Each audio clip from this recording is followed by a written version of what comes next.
안녕하세요. 주말농부TV입니다. 예, 사과대추 나무 뒤편에 심은 거 또 한 그루인데요.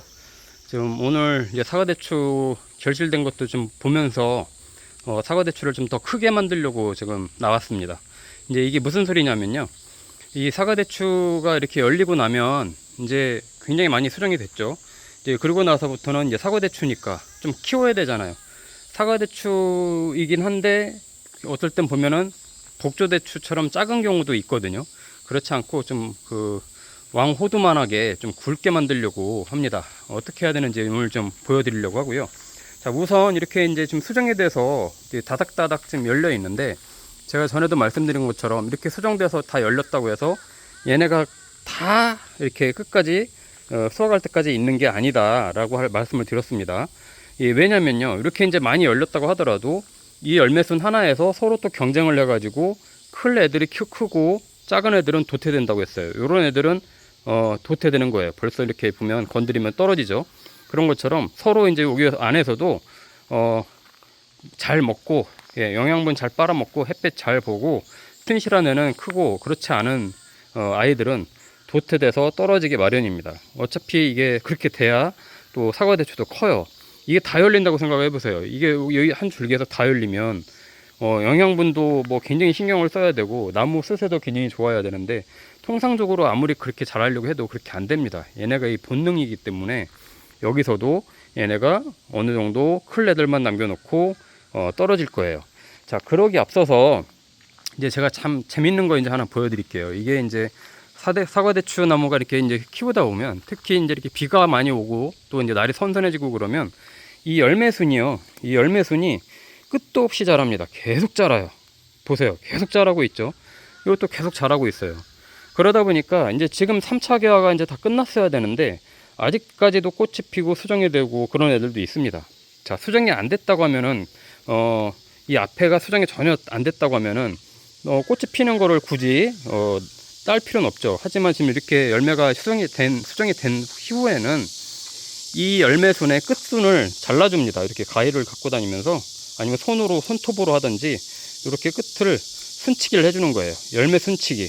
자, 이걸 왜 하냐면요, 이렇게 안 하면은 이 계속 열매순으로 이 영양분이, 이 순이 커지는 쪽으로 영양분이 가고, 또 그러다 보면 이 대추의 영양분이 가야 될 것들이 분산이 되는 현상이 생기거든요. 그래서 이거를 이렇게 끝에 이렇게 좀 잘라주면요, 괜히 알이 커집니다.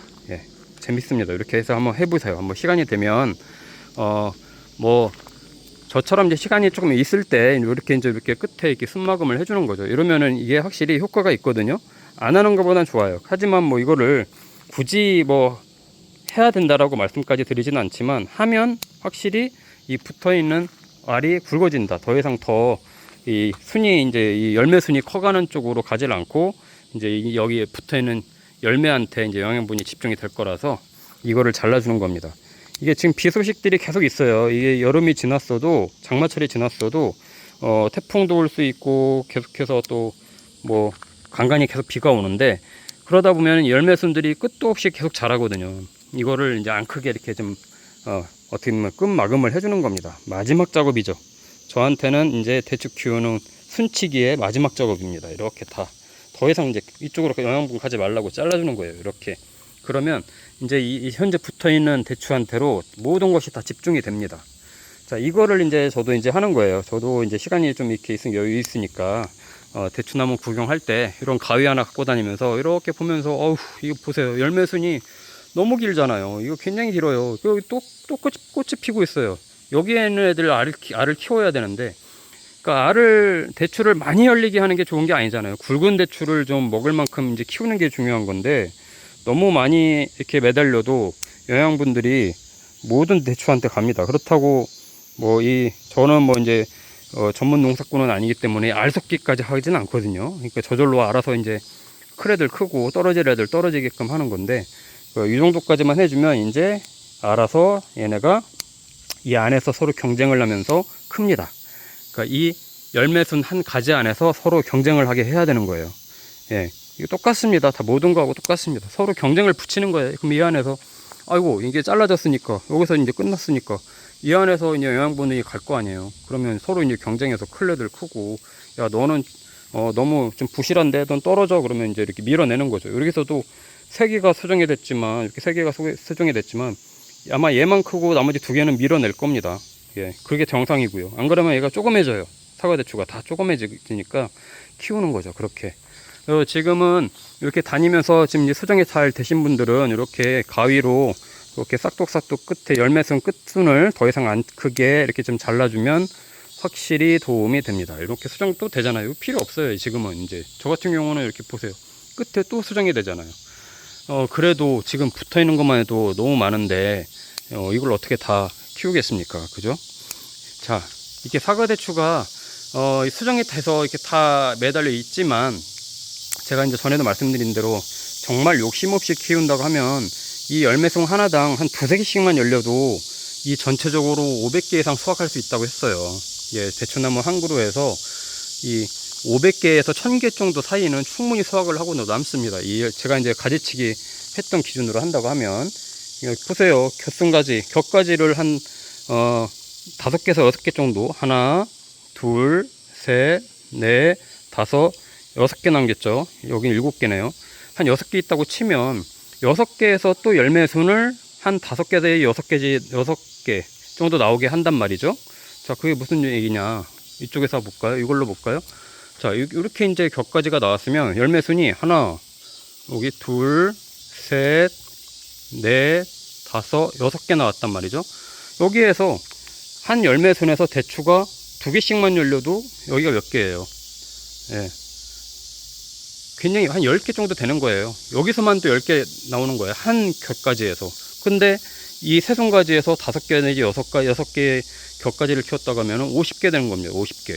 자, 그런데 이런 새송가지를 얼마나 받았어요? 하나, 둘, 셋, 넷, 저 끝에 5, 6, 7, 8, 9, 10개 받았단 말이죠. 그럼 500개예요. 아주 보수적으로 잡아도. 자, 근데 지금 이렇게 보세요. 이게 지금 2개만 남지 않을 것 같죠? 많이 붙어 있어요. 예, 그러면 아무리 못해도 4개는 붙어 있겠죠. 얘네가 경쟁을 한다고 하더라도 하나, 둘, 셋, 넷, 뭐 뒤에 있는 거 다 떨어져도, 예, 태풍 불고 아니면 뭐 해서 떨어져도 4개만 남는다고 해도 그러면 2배에서 1000개가 되는 겁니다. 야, 그래서 이 사과대추를 잘 이제 수정을 하는 것도 중요하지만 크게 만드는 것도 중요하다. 그래서 웃거름을 이제 당연히 겨울부터 웃거름도 주고 그러죠. 예, 가지치기도 하는 이유도 그렇습니다. 이게 뭐 그냥 보기 좋으라고 가지치기를 하는 게 아니라 영양분들이 종국에는 이 열매한테 집중이 되게끔 하기 위해서 겨울에 가지치기 해주고 봄에 순치기 해주고 또 곁순치기 해주고 하는 거거든요. 결국은 모든 건 이 열매한테 영양분이 집중되게끔 하기 위한 겁니다. 그러니까 한정된 공간 안에서. 저도 오늘도 좀 웃거름으로 이제 복합비료를 좀 뿌려줬어요. 비가 온다고 해서. 뭐 대추나무는 뭐 겨울에도 뿌려주고요. 예, 한겨울 한 11월 예, 잎이 떨어지고 나서 한 11월 정도에도 뿌려주고, 또 이제 눈 녹고 땅이 녹을 때 한 2, 3월 정도에 한번 또 뿌려주고, 또 이렇게 이제 열매가 열렸을 때 또 한번 좀 뿌려주고, 그렇게 이제 솔솔솔 뿌려주면요 1년 내내 알아서 이 주변에 있는 영양분까지 다 흡수해서 큽니다. 그러니까 대추나무는요 뭐 사실 거름이 없다고 해서 잘 크진 않아요. 대신에 이렇게 굵은 사과대추를 만들려면 뭔가 조금 추가적인 작업을 해주면 좋습니다. 그래서 이렇게 끝마감을 해주시라고 말씀을 드린 거고요. 저는 이제 위에까지도 다 열매들이 거의 수정이 됐습니다. 보세요. 위에 있는 맨 위에까지도 수정이 됐고, 지금도 꽃이 피는 애들이 있는데, 사실 이런 애들은 사실 이 애들이 더 잘 달려요. 지금 이제 열리는 애들이 더 끝까지 남습니다. 이게 한참 더운 무더위가 지나가고 조금씩 입추가 지났잖아요. 조금씩 이제 가을로 접어들수록 좀 늦게 달린 애들이 잘 큽니다. 그래서 오히려 다른 가지들 뭐 사과도 끝에서 열린 애가 크거든요.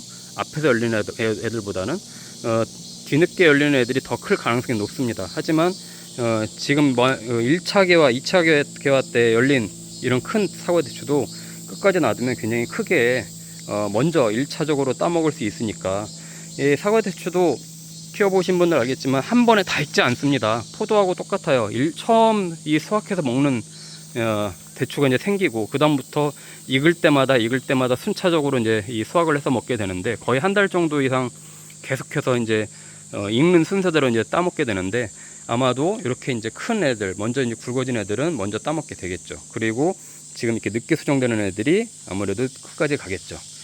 그렇게 이제 보시면 되고, 지금 아마 이제 꽃이 다 펴서 많이 이제 수정들도 되시고, 늦게 3차 개화돼서 한참 이렇게 끝부분에서 이제 이렇게 매달리고 있는 거 계실 텐데, 끝마금을 이렇게 꼭 하셔가지고 영양분들이 더 이 순 키우는 대로 가지 않게 하세요. 한 그러면 비가 오고 나면 또 이 빗물 흡수하고 나면 얘네가 또 큽니다. 이게 또 새순이 계속 나와요. 그러면 영양분들이 이 열매한테 안 가고 계속 이 열매 순으로 가기 때문에 그런 부분만 잘 보시면 돼요. 보세요. 이것 봐요. 여기도 계속 꽃이 피잖아요. 이런 것도 이제 순마금을 해줘서 더 이상 계속해서 가지가 크지 않도록 해줘야 됩니다. 그래서 대추나무는 가지만 키우면 안 된다. 열매순에 열매를 키워야 되지 가지만 키워서는 안 된다라고 하는 말씀을 드린 거고요. 오늘 제가 사과대추 굵게 만드는 꿀팁 보여드렸는데 한번 같이 따라해 보시면 아마 분명히 도움이 되실 겁니다. 자, 주말농부TV 구독과 좋아요, 알림 설정해 주시면 감사하겠습니다.